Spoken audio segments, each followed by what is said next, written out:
Hello বন্ধুরা, good evening. আজ আমি তৈরি করেছি ছানার ডালনা।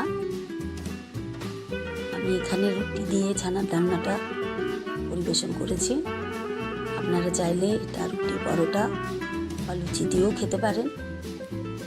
তো এখানে বলে দিই, আমি যে ছানার টুকরোগুলো দেখছেন ভাজা, সেইগুলো আমি কিনে নিয়ে এসেছি।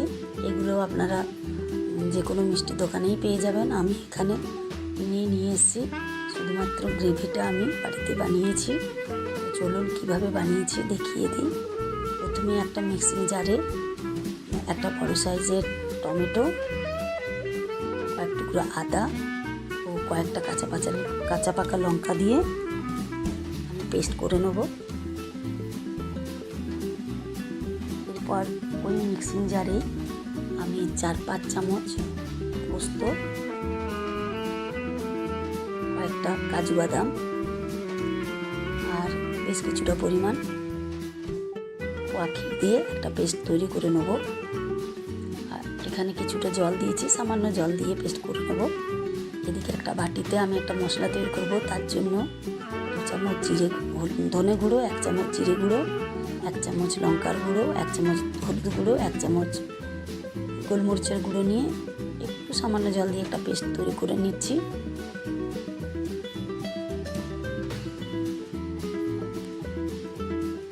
এদিকে আমরা যে পোস্তটা রেখেছিলাম সেটাও পুরো পেস্ট করে নিয়েছি, দেখুন।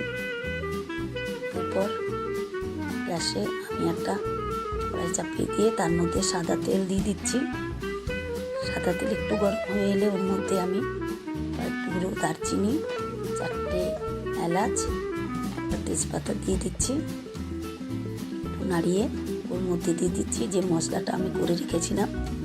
মশলাটা একটু নেড়ে ছেড়ে ওর মধ্যে দিয়ে দিচ্ছি টমেটো বাটা, টমেটো, কাঁচা লঙ্কা, আদার যে পেস্ট করে রেখেছিলাম সেটা।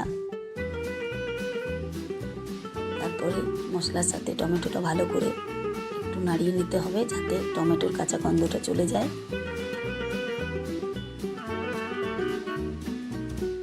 কিছুক্ষণ ফোটার পর একটু নুন দিয়ে দিলাম সামান্য। একটু নেড়ে ছেড়ে নিতে হবে যাতে টমেটোর কাঁচা গন্ধ চলে যায় আর তেল ছেড়ে আসে। এরপর তেল ছেড়ে এলে ওর মধ্যে দিয়ে দিচ্ছি যে কাজু পোস্ত বাটাটা করে রেখেছিলাম সেটা। তারপরে আবারও সব কিছু ভালোভাবে মিশিয়ে নিতে হবে।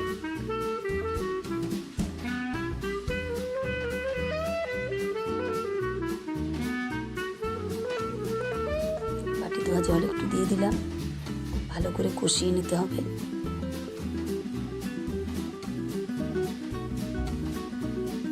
তেল ছেড়ে ছেড়ে এলে ওর মধ্যে মিক্সি ধোয়া জলটা দিয়ে দিচ্ছি।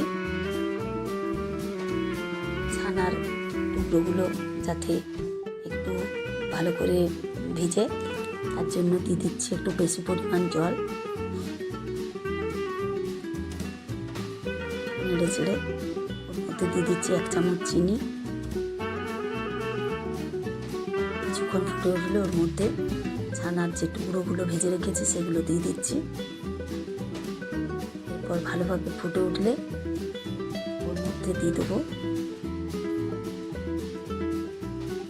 গরম মশলা,